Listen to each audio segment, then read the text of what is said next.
Welcome tea shot. నా పేరు అన్నం కళింగారెడ్డి.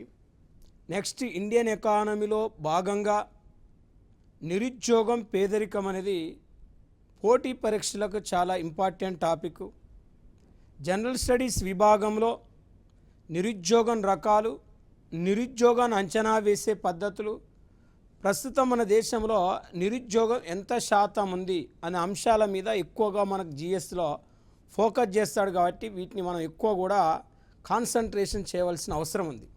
ఇప్పుడు మనం నిరుద్యోగాన్ని ప్రస్తావించినట్లయితే, నిరుద్యోగము అంటే వాస్తవానికి భారతదేశ జనాభా 3 రకాలుగా వర్గీకరించబడుతుంది.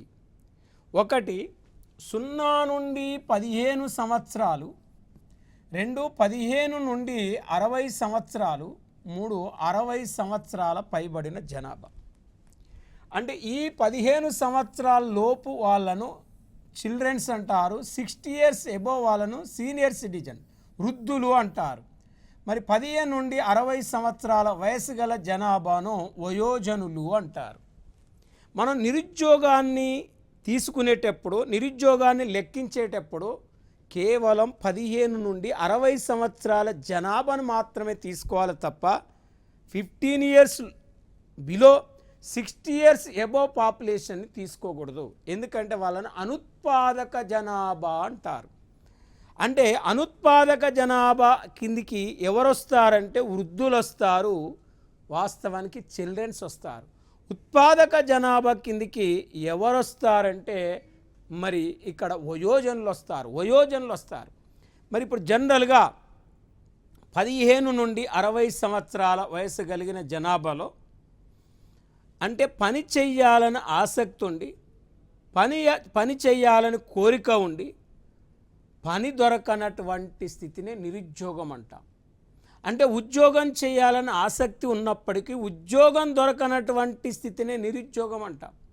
మార్కెట్లో ఉన్న వేతనానికి పని చేయటానికి సిద్ధంగా ఉన్నప్పటికీ పని దొరకనటువంటి స్థితినే నిరుద్యోగంగా మనం చెప్పుకోవచ్చు. మరి ఈ నిరుద్యోగాన్ని ప్రతి 4-5 సంవత్సరాలకు ఒక్కసారి, ప్రతి 4-5 సంవత్సరాలకు ఒక్కసారి నిరుద్యోగాన్ని ఇక్కడ ఎన్ఎస్ఎస్ఓ అనే సంస్థ అంచనా వేస్తుంది. అంటే నిరుద్యోగాన్ని లెక్కించే సంస్థ NSSO, national sample survey organisation, జాతీయ నమూనా సర్వే సంస్థ నిరుద్యోగాన్ని క్యాలిక్యులేట్ చేస్తుంది, నిరుద్యోగాన్ని లెక్కిస్తుంది. మరి ఈ ఎన్ఎస్ఎస్ఓ ప్రధాన కార్యాలయము ఎక్కడుంది? ఎన్ఎస్ఎస్ఓ హెడ్ క్వార్టర్ ఎక్కడుంది అంటే ఎన్ఎస్ఎస్ఓ ప్రధాన కార్యాలయము వాస్తవానికి న్యూఢిల్లీలో ఉంది. ఇది జనరల్గా నిరుద్యోగాన్ని అంచనా వేసే సంస్థ, లెక్కించే సంస్థ అని చెప్తున్నాం. ఇప్పుడు మనం జనరల్గా వాస్తవానికి నిరుద్యోగం అనేది ప్రదేశాన్ని బట్టి, కాలాన్ని బట్టి, ప్రాంతాన్ని బట్టి మారుతుంది. మరి ఈ నిరుద్యోగం అభివృద్ధి చెందిన దేశాల్లో వేరుగా ఉంటుంది, అభివృద్ధి చెందుతున్న దేశాల్లో వేరుగా ఉంటుంది. అన్ని దేశాల్లో ఒకే రకమైన నిరుద్యోగం ఉండదు. మనం జనరల్గా తీసుకుంటే డెవలప్డ్ కంట్రీస్, డెవలప్డ్ కంట్రీస్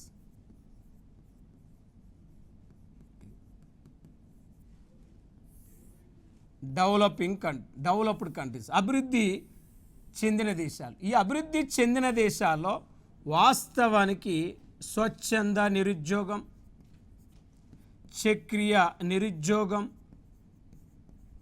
సంగుష్ట నిరుద్యోగం,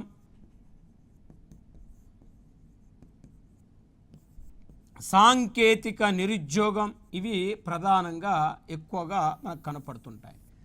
అంటే స్వచ్ఛంద నిరుద్యోగము, చక్రీయ నిరుద్యోగము, సంగుష్ట నిరుద్యోగము, సాంకేతిక నిరుద్యోగం అనేది ప్రధానంగా మనకి ఎక్కడ కనపడుతుందంటే డెవలప్డ్ కంట్రీస్లో కనపడుతుంది. మరి ఈ డెవలపింగ్ కంట్రీస్, అభివృద్ధి చెందుతున్న దేశాల్లో డెవలపింగ్ కంట్రీస్లో మనం తీసుకుంటే డెవలపింగ్ కంట్రీస్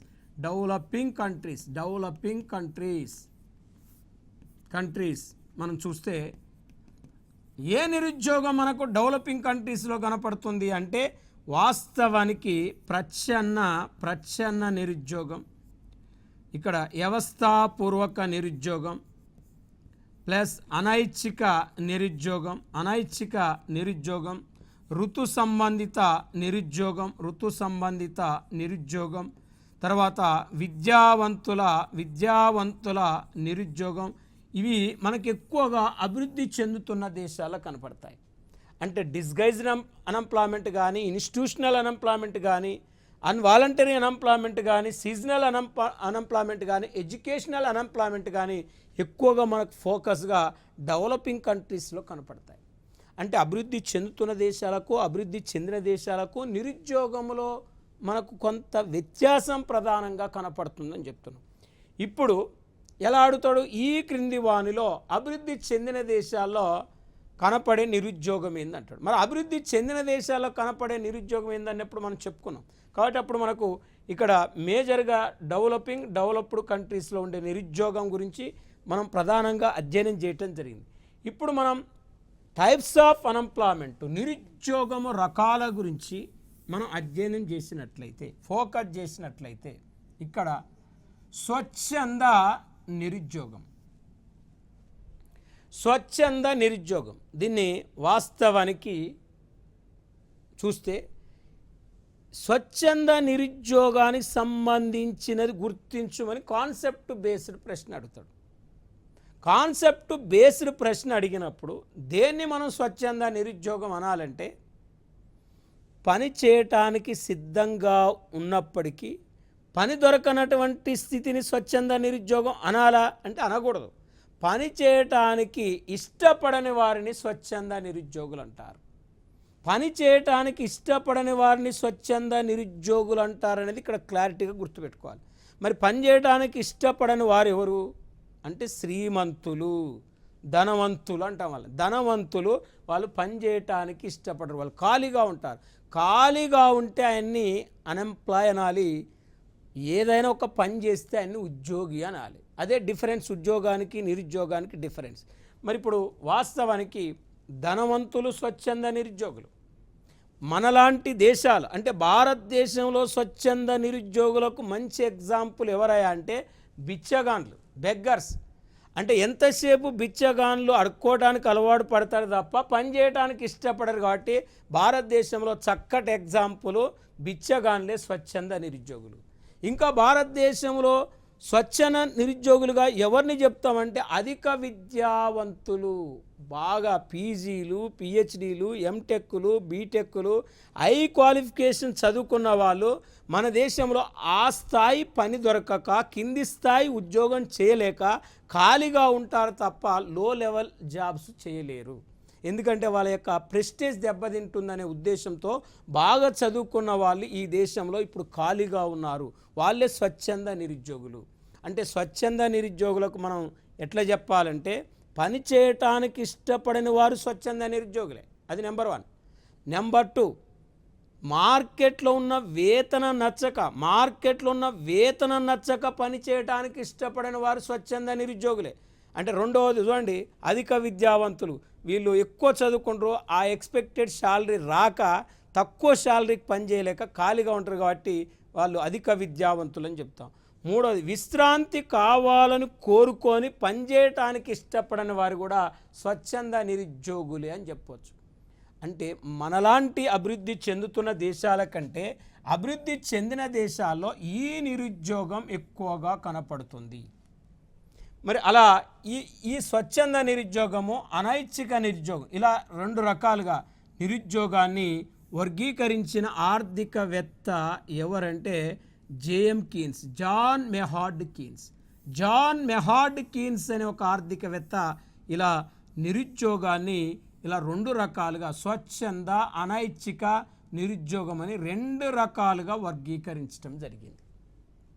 అయితే మరి ఇప్పుడు అనైచ్ఛిక నిరుద్యోగం అంటే దేన్ని అనైచ్ఛిక నిరుద్యోగం అనాలి అంటే, మార్కెట్లో ఉన్న వేతనానికి పని చేయటానికి సిద్ధంగా ఉన్నప్పటికీ పని దొరకనటువంటి స్థితిని అనైచ్ఛిక నిరుద్యోగం అంటారు. అంటే మనకు మార్కెట్లో ఉన్న శాలరీకి పనిచేయడానికి సిద్ధంగా ఉన్నారు, కానీ అక్కడ పని లేనటువంటి స్థితిని అనైచ్ఛిక నిరుద్యోగంగా మనం చెప్పవచ్చు. మరి వాస్తవానికి ఈ అనైచ్ఛిక నిరుద్యోగం ఎందుకు ఏర్పడుతుందంటే ఇక్కడ వాస్తవానికి మెయిన్గా సార్థక డిమాండ్ కొరత.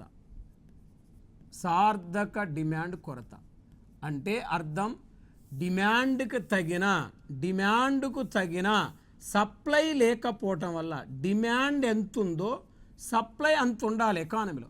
ఈ రెండు ఈక్వల్గా ఉంటే అనైచ్ఛిక నిరుద్యోగం అనేది ఏర్పడదు. డిమాండ్కి తగిన సప్లై లేకపోవటం వల్ల సంభవించే నిరుద్యోగమే అనైచ్ఛిక నిరుద్యోగంగా మనం చెప్పవచ్చు. అంటే ఎగ్జాంపుల్, వస్తువులకు ఎంత డిమాండ్ పెరిగితే ఆ వస్తువుల యొక్క సప్లై అదే స్థాయిలో పెరిగినప్పుడు ఇలాంటి నిరుద్యోగం అనేది రాదు. మరి ఇక్కడ డిమాండ్ సప్లైల మధ్య గ్యాప్ అనేది, ఇలా గ్యాప్ అనేది ఉండటం వల్ల ఇక్కడ అనైచ్ఛిక నిరుద్యోగం వస్తుంది. కాబట్టి మరి జేమ్ కీన్స్ అనే ఒక ఆర్థికవేత్త ప్రకారం అనైచ్ఛిక నిరుద్యోగాన్ని ఎట్లా నిర్మూలించవచ్చు అంటే ప్రభుత్వ వ్యయాన్ని పెంచాలి. అంటే ప్రభుత్వ వ్యయాన్ని పెంచటం ద్వారా ఈ నిరుద్యోగాన్ని నిర్మూలించవచ్చు. ప్రభుత్వ వ్యయం పెంచటం ద్వారా. ఇది అంటే గవర్నమెంట్ వివిధ రంగాల్లో ఎక్స్పెండిచర్ చేసి ప్రజలకు పని కల్పించాలి. అంటే ప్రభుత్వ వ్యయాన్ని, ప్రాజెక్టులు లాంటి కార్యక్రమాలు చేపట్టి ప్రాజెక్టుల మీద వ్యయాన్ని ఎక్కువగా పెంచి ఇలా ప్రజలకు పని కల్పించాలి. అంటే దాని ప్రభుత్వ వ్యయం చేయటం ద్వారా, ప్రభుత్వం పెట్టుబడులు పెట్టడం ద్వారా, అంటే డిఫరెంట్ సెక్టార్లలో ప్రభుత్వం పెట్టుబడులు పెట్టడం వల్ల ఈ యువతకు ఉపాధి అవకాశాలు దొరుకుతాయి. అప్పుడు అనైచ్ఛిక నిరుద్యోగం అనేది రిమూవ్ అవుతుంది, తొలగించబడుతుంది. అంటే ప్రభుత్వ పెట్టుబడి పెంచడం ద్వారా. ఇది రెండో పరిష్కార మార్గం. మూడో పరిష్కార మార్గం ఏం చూపెట్టిండు జేమ్ కీన్స్ అనైచ్ఛిక నిరుద్యోగానికంటే ఇక్కడ సార్థక డిమాండ్, ఎఫెక్టివ్ డిమాండ్ను ఇక్కడ పెంచటం ద్వారా. అంటే సార్థక డిమాండ్ను పెంచగలిగితే ఆర్థిక వ్యవస్థలో అనైచ్ఛిక నిరుద్యోగం అనేది దానంతటదే రిమూవ్ అవుతుంది. అంటే ఈ మూడు పరిష్కార మార్గాలను జేమ్ కీన్స్ అనే ఒక ఆర్థికవేత్త చూపెట్టడం జరిగింది. మరి ఇప్పుడు మనం నిరుద్యోగం రకాల గురించి అధ్యయనం చేస్తే మూడోది ప్రచ్ఛన్న నిరుద్యోగం, డిస్గైజ్డ్ అన్ఎంప్లాయ్మెంట్ అంటారు. ఇది చాలా మోస్ట్ ఇంపార్టెంట్. ప్రచ్ఛన్న నిరుద్యోగం ఏ రంగంలో సంభవిస్తుందంటే ప్రచ్ఛన్న నిరుద్యోగం అనేది వ్యవసాయ రంగంలో సంభవిస్తుంది. వ్యవసాయ రంగంలో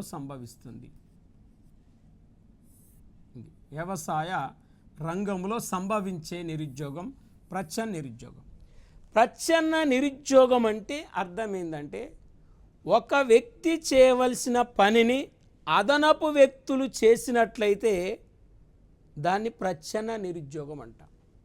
అంటే మన దేశంలో వ్యవసాయ రంగంలో బలంగా ప్రచ్ఛన్న నిరుద్యోగం ఎందుకుందంటే భారతదేశంలో ఎక్కువ మంది, దాదాపు 85% మన దేశంలో చిన్న సన్నకారు రైతులు ఉన్నారు. చిన్న సన్నకారు రైతులు అంటే 5 ఎకరాల లోపున్న రైతులంతా, అంటే 2.5 ఎకరాల లోపు ఉంటే సన్న రైతు, 2.5 నుంచి 5 ఎకరాల మధ్య ఉంటే చిన్న రైతు. వీళ్ళని చిన్న సన్నకారు రైతులు అని పేరు. అంటే 5 ఎకరాల ల్యాండ్ లోపున్న వాళ్ళంతా కూడా, 5 ఎకరాల భూమి లోపున్న వాళ్ళంతా కూడా. అంటే ఇక్కడ వాస్తవానికి 5 ఎకరాల భూమి కానీ ఈ 4 ఎకరాల భూమిని కానీ వాస్తవానికి ఒక్కరు వ్యవసాయం చేయొచ్చు. ఒక్కరు చేసే పని ఇద్దరు చేస్తుండ్రు, ఇద్దరు చేసే పని ముగ్గురు చేస్తారు. ఆడ పని చేయడానికి లేదాడ.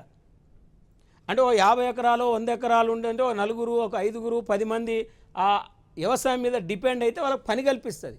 ఆడ పని చేయడానికి ఒక్కరికే పని లేదు. 1-2 ఎకరాల భూమి 5 ఎకరాల వరకు ఇద్దరు చేయొచ్చు. కానీ ఇక్కడ మెయిన్గా ఒక్కరు చేసే పని ఇద్దరు చేస్తారు, ఇద్దరు చేసే పని 4 చేస్తారు. అంటే ఇద్దరు చేయవలసిన పనిని 5 చేస్తారంటే అదనంగా 3 ఉన్నారు. అంటే అదనంగా 3 ఉన్నారంటే ఈ 3ని మనం ఏమనాలంటే ప్రచ్ఛన్న నిరుద్యోగులు అనాలి. అంటే వ్యవసాయ రంగంలో అవసరాన్ని మించి శ్రామికులు పనిచేయటం వల్ల సంభవించే నిరుద్యోగాన్ని ప్రచ్ఛన్న నిరుద్యోగము అంటారు. ప్రచ్ఛన్న నిరుద్యోగం అనగా వ్యవసాయ రంగంలో అదనంగా నియమించబడ్డ వ్యక్తి. మరి ఎందుకు వీళ్ళు వ్యవసాయం మీద ఆధారపడుతున్నారంటే, ఇవాళ భారతదేశంలో యువత డిగ్రీలు, పీజీలు, పిహెచ్డీలు చదువుకున్నప్పటికీ పారిశ్రామిక రంగాలలో, సేవా రంగాలలో ఉపాధి అవకాశాలు లేకపోవటం వల్ల వాళ్ళు వ్యవసాయ రంగం మీదకి డైవర్ట్ కావటం వల్ల వ్యవసాయ రంగంపై జనాభా ఒత్తిడి పెరిగి వ్యవసాయ రంగంలో ప్రచ్ఛన్న నిరుద్యోగం బలంగా ఉద్భవిస్తుంది. మరి ఇప్పుడు మనకు అడిగేది, ఎట్లా అడుగుతారు క్వశ్చన్లు? ఏ రంగంలో ఉంది? వ్యవసాయ రంగం. నెంబర్ 1, అవసరాన్ని మించి ఎక్కువ మంది పనిచేయటం వల్ల సంభవించే నిరుద్యోగం ఏంది? ప్రచ్ఛన్న నిరుద్యోగం. ఇప్పుడు ఇద్దరు చేసినా అదే పంట పండుతుంది, 5గురు చేసినా అదే పంట పండు. ఇద్దరు చేసినా 50 క్వింటాలే పండింది అనుకోండి, 5గురు చేసినా 50 క్వింటాలు. ఎందుకంటే అక్కడ భూమి లేదు.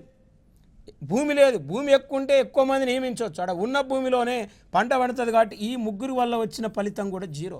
అంటే ప్రచ్ఛన్న నిరుద్యోగి అంటే అదనంగా పనిచేసే వ్యక్తి చేసినా ఉత్పత్తి పెరగదు, చేయకపోయినా ఉత్పత్తి పెరగదు. ఆయన నియమించడం వల్ల జరిగేది ఏం లేదు. కాబట్టి ప్రచ్ఛన్న నిరుద్యోగి యొక్క ఉపాంతోత్పాదకత ఎంత అంటాడు? 0. ఇది చాలా మోస్ట్ ఇంపార్టెంట్ పాయింట్, 0 అని గుర్తుపెట్టుకోవాలి.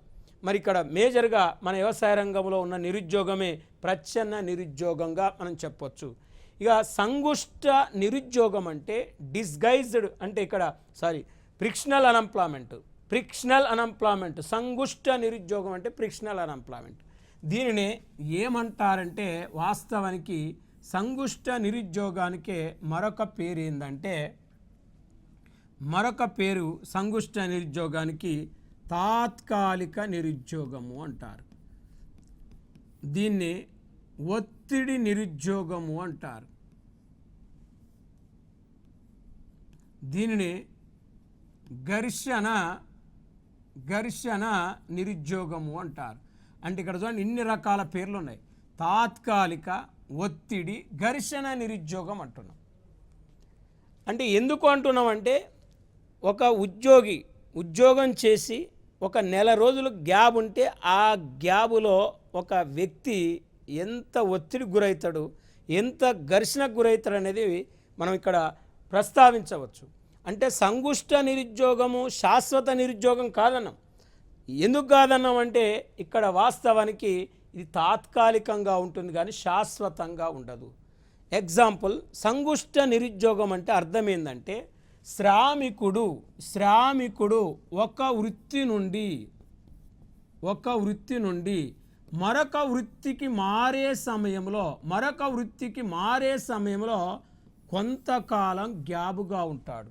ఒక పరిశ్రమలో కానీ, ఒక వృత్తిలో కానీ, ఒక రంగంలో కానీ పనిచేస్తున్నప్పుడు ఆ వృత్తి నచ్చక, ఆ రంగం నచ్చక, ఆ సంస్థ నచ్చక, ఆ పరిశ్రమ నచ్చక అందులో ఉద్యోగం మానేసింది అనుకోండి, వేరే వృత్తిలో నిలదొక్కునే వరకు, వేరే సంస్థలో, వేరే పరిశ్రమలో పని దొరికే వరకు కొన్ని రోజులు ఖాళీగా ఉండొచ్చు.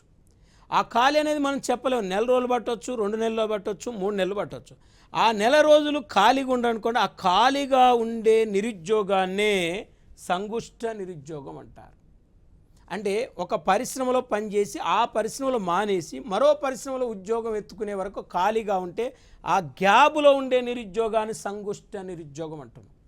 అంటే ఇప్పుడు చెప్పండి, సింపుల్గా సంగుష్ట నిరుద్యోగం అంటే శ్రామికుడు ఒక వృత్తి నుండి మరొక వృత్తికి, ఒక రంగం నుండి మరొక రంగానికి మారే సమయంలో కొంతకాలం ఖాళీగా ఉంటే అలాంటి నిరుద్యోగాన్ని సంగుష్ట నిరుద్యోగం అంటాం. మరి ఇది ఎక్కువ డెవలప్డ్ కంట్రీస్లో ఈ నిరుద్యోగం సంభవిస్తుంది. ఎందుకు డెవలప్డ్ కంట్రీస్లో ఈ నిరుద్యోగం ఎక్కువ సంభవిస్తుందంటే, అధునాతన టెక్నాలజీ అంటే నూతన సాంకేతిక పరిజ్ఞానాన్ని ఒక పరిశ్రమలో ప్రవేశపెట్టినప్పుడు అనదర్ పరిశ్రమలు దానంతటదే మూతబడిపోతుంటాయి. ఏ పరిశ్రమలో నూతన టెక్నాలజీ ప్రవేశపెడుతుందో ఆ నూతన టెక్నాలజీ ద్వారా తయారైన వస్తువులు మార్కెట్లోకి వచ్చినప్పుడు ఆ వస్తువులను ప్రజలు కొనటం వల్ల మిగతా కంపెనీలో తయారైన వస్తువులకు డిమాండ్ పడిపోయినప్పుడు ఆ కంపెనీ అనేది ఆల్టర్నేట్గా మూతపడుతుంది. మూతపడ్డప్పుడు అందులో పనిచేసే కార్మికులు కొన్ని రోజులు ఖాళీగా ఉంటారు, వేరే కంపెనీలో ఉద్యోగం ఎత్తుకునేవారు ఖాళీగా ఉంటారు. కాబట్టి అలాంటి నిరుద్యోగాన్ని సంగుష్ట నిరుద్యోగం అన్నాం. మనకు బెస్ట్ ఎగ్జాంపుల్ సంగుష్ట నిరుద్యోగాన్ని మనం అర్థం చేసుకోవాలంటే, ఒకప్పుడు మనం వాచ్లలో ఫేమస్ వాచ్ హెచ్ఎంటీ వాచ్ అన్నాం. హెచ్ఎంటీ వాచ్ తర్వాత టైటాన్ వచ్చింది. ఈ హెచ్ఎంటీ వాచ్ గిరాకీ లేక అవి వస్తువులు అమ్ముడు పోక ఆ కంపెనీ మూతపడ్డది. అందులో పనిచేసే ఒక 5,000 10,000 ఎంప్లాయీస్ నిరుద్యోగులయ్యారు. వాళ్ళు మళ్ళీ వేరే కంపెనీలో ఎత్తుకునే వరకు, అంటే ఆ గ్యాబ్ ఉంది, ఆ గ్యాబ్లో ఉండే నిరుద్యోగం సంగుష్ట నిరుద్యోగం. టైటాన్ పోయింది, ఫాస్ట్ ట్రాక్ వచ్చింది, ఫాస్ట్ ట్రాక్ ఇట్లా రకరకాల సెల్లులలో కానీ వాచ్లలో కానీ టెక్నాలజీలో కానీ రకరకాల కొత్త టెక్నాలజీ వచ్చినప్పుడు పాత టెక్నాలజీ ఉన్న కంపెనీలు దానంతటదే క్లోజ్ అయిపోతాయి. అలాంటి సమయంలో ఆ కంపెనీలో పనిచేసే వాళ్ళు కొన్ని రోజుల వరకు ఖాళీగా ఉంటారు. అలాంటి నిరుద్యోగాన్ని సంగుష్ట నిరుద్యోగం అంటున్నాం. ఇవాళ అమెరికా లాంటి దేశాల్లో మనం చూస్తున్నాం, సాఫ్ట్వేర్ వ్యవస్థ క్రమక్రమంగా డౌన్ఫాల్ అవుతుంది. అక్కడ కూడా ఉపాధి అవకాశాలు అనేవి కనుమరుగైపోతున్నాయి. కాబట్టి అక్కడ మరి సంగుష్ట నిరుద్యోగం అనేది మనం బలంగా ఈ మధ్య కాలంలో అమెరికా దేశంలో చూస్తున్నాం.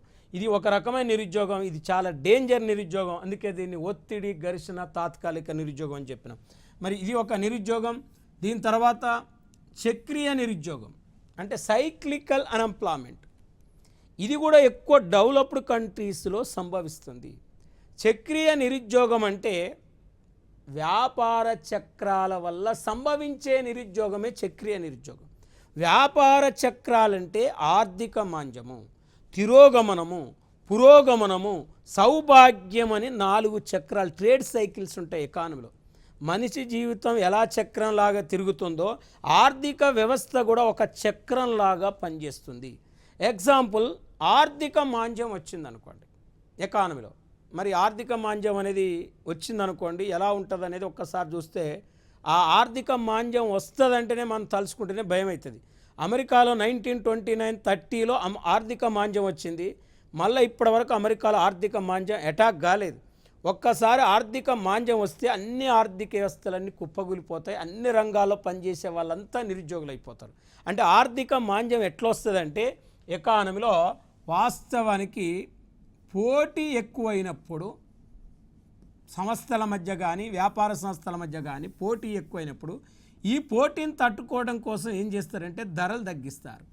ధరలు తగ్గించినప్పుడు ఏమైందంటే ఎకానమీలో వ్యాపార సంస్థలకు నష్టం వస్తుంది. వ్యాపార సంస్థల నష్టం వచ్చినప్పుడు వ్యాపార సంస్థలు ఏమైతే అంటే ఇక్కడ క్లోజ్ అవుతాయి, మూతపడతాయి. క్లోజ్ అయినప్పుడు, మూతపడ్డప్పుడు అందులో పనిచేసేవారు నిరుద్యోగులు అవుతారు. నిరుద్యోగులకు ఏముండదు అంటే నిరుద్యోగులకు ఆదాయం ఉండదు. నిరుద్యోగులకు ఆదాయం లేనప్పుడు ఇలా కొనుగోలు శక్తి, పర్చేసింగ్ పవర్ ఉండదు. కొనుగోలు శక్తి లేనప్పుడు ఏమైందంటే వస్తువులకు డిమాండ్ ఉండదు. వస్తువులకు డిమాండ్ లేనప్పుడు ఎకానమీలో ఉత్పత్తి జరగదు. ఇలా ఈ విధంగా సైకిల్ అనేది జరుగుతుంది ఎకానమీలో. అంటే ఎకానమీలో సైకిల్ ఎట్లా తిరుగుతుందో చూడండి. ఎప్పుడైనా వస్తువులకు డిమాండ్ పెరిగినప్పుడు, ఉత్పత్తి పెరిగినప్పుడు నిరుద్యోగులకు కూడా ఉపాధి అవకాశాలు దొరుకుతాయి. ఇక్కడ అసలు నిరుద్యోగులకు ఆదాయం లేనప్పుడు, కొనుగోలు శక్తి లేనప్పుడు, డిమాండ్ లేనప్పుడు, ఉత్పత్తి లేనప్పుడు మళ్ళీ ఇక్కడ ఏమైందంటే ఉన్న వ్యాపార సంస్థలు మూతపడతాయి. ఒక్క రంగంలో సంభవించిన ఆర్థిక మాంద్యం ఎకానమీలో ఏమవుతుందంటే అన్ని రంగాలకు పాకుతూ ఉంటుంది. చాలా డేంజరస్ ఆర్థిక మాంద్యం అనేది. అంటే వ్యాపార చక్రాల వల్ల సంభవించే నిరుద్యోగాన్ని మనం చక్రీయ నిరుద్యోగం అంటాం. ముఖ్యంగా ఆర్థిక మాంద్యకాలంలో ఏర్పడే నిరుద్యోగాన్నే చక్రీయ నిరుద్యోగము అంటారు. మరి ఇది ఒక రకమైన నిరుద్యోగంగా మనం చెప్పుకున్నాం. నెక్స్ట్ నిరుద్యోగం రకాలను మనం అధ్యయనం చేస్తే సీజనల్ అన్ఎంప్లాయ్మెంట్, ఋతు సంబంధిత నిరుద్యోగం. సీజనల్ అన్ఎంప్లాయ్మెంట్, ఋతు సంబంధిత నిరుద్యోగం. ఈ ఋతు సంబంధిత నిరుద్యోగం కూడా మనకు వ్యవసాయ రంగంలో సంభవిస్తుంది. వ్యవసాయ రంగంలో సంభవిస్తుంది ఋతు సంబంధిత నిరుద్యోగం. మరి వ్యవసాయ రంగంలో సంభవిస్తుంది ఋతు సంబంధిత నిరుద్యోగం. భారతదేశంలో గ్రామీణ ప్రాంతంలో ఎక్కువగా ఏ రకమైన నిరుద్యోగం ఉందంటే సీజనల్ అన్ఎంప్లాయ్మెంట్. మరి సీజనల్ అన్ఎంప్లాయ్మెంట్ ఎక్కువగా ఉంది రూరల్ ఏరియాస్లో. మరి ఇక్కడ సీజనల్ అన్ఎంప్లాయ్మెంట్ ఎందుకు ఉందంటే భారతదేశంలో ఎక్కువ మంది ప్రజలు వ్యవసాయ రంగం మీద ఆధారపడి జీవిస్తున్నారు. మరి వ్యవసాయ రంగం మీద ఆధారపడి జీవిస్తున్నారు కాబట్టి ఇక్కడ భారతదేశ వ్యవసాయం అనేది ఋతుపవనాల మీద ఆధారపడి ఉంది. చూడండి, Indian agriculture sector depend on the monsoons.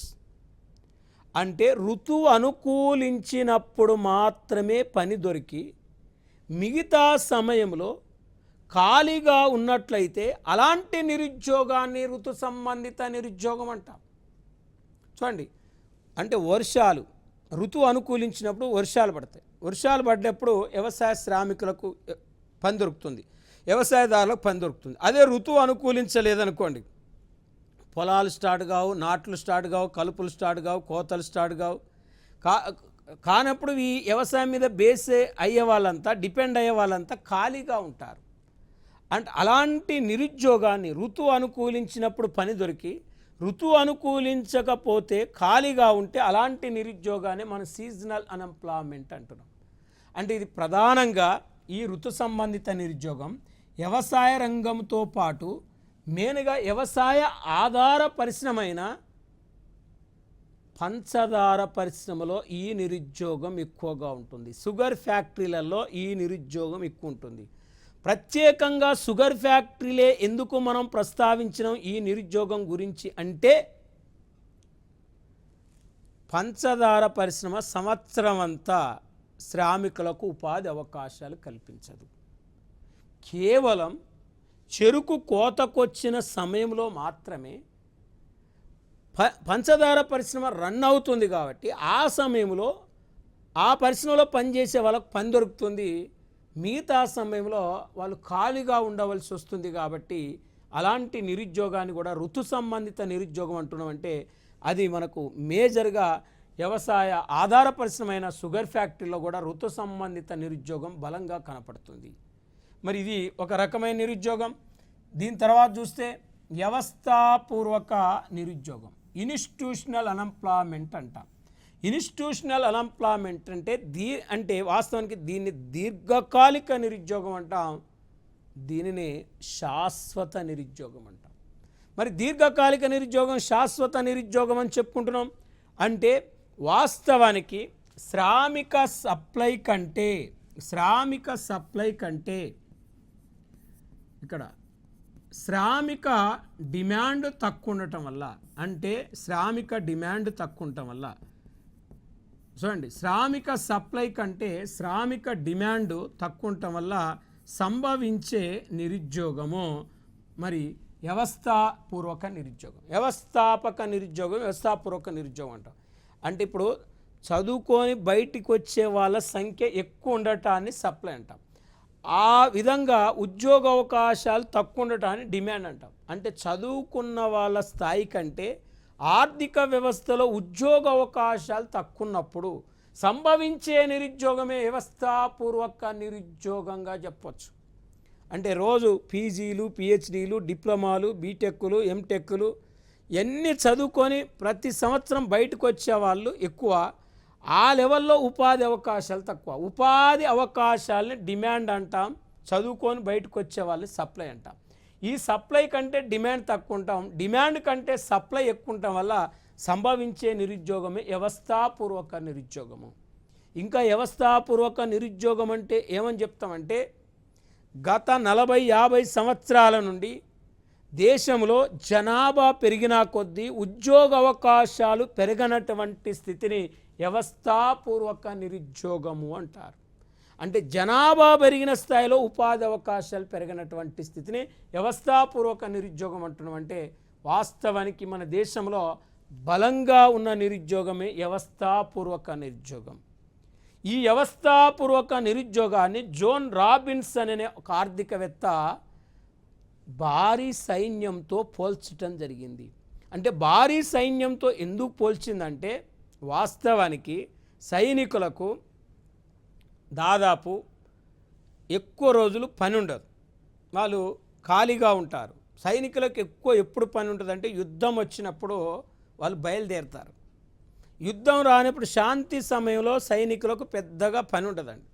అదే ఒక్కసారి యుద్ధం వచ్చినప్పుడు సైనికులందరూ ఆయుధాలు, బుల్లెట్లు పట్టుకొని ఎక్కడెక్కడ ఉన్న మిలిటరీ అంతా బార్డర్లో దిగుతుంది. అన్ని రోజులు కాముగా ఎక్కడ కనపడని సైన్యం ఒక్కసారి వందలాదిగా ఒక్కసారి దిగుతుందంటే ఇక్కడ మనం చూడండి, ఎక్కడ భారీ స్థాయిలో గొడవలు జరిగినప్పుడు కూడా ఒక్కసారి మిలిటరీ దిగుతుందండి. అంటే మనకు సైన్యం ఎలా కనపడుతుందో నిరుద్యోగులు కూడా మనకు కనపడరు. ఎవరింట్లో వాళ్ళు సైలెంట్గా కనపడుతుంటారు. కానీ ఒక్కసారి వందలాది నోటిఫికేషన్లు వచ్చినప్పుడు ఒక్కసారి బయలుదేరుతారు, సైన్యంలాగా బయలుదేరుతారు.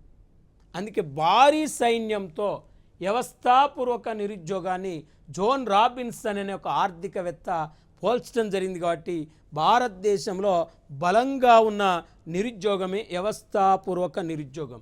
మనం దాదాపు నిరుద్యోగం రకాల్లో 7 రకాల నిరుద్యోగాలు చదువుకున్నాం. ఇంకా మనకు నిరుద్యోగం రకాలున్నాయి. నెక్స్ట్ క్లాస్ పార్ట్ 2లో నిరుద్యోగం సంబంధించిన రకాలు, నిరుద్యోగాన్ని అంచనా వేసే పద్ధతులు, ప్లస్ నిరుద్యోగం ఎంత శాతం ఉందనేది మనకు నెక్స్ట్ క్లాసులో పూర్తి వివరాలతో నేర్చుకుందాం. Thank you.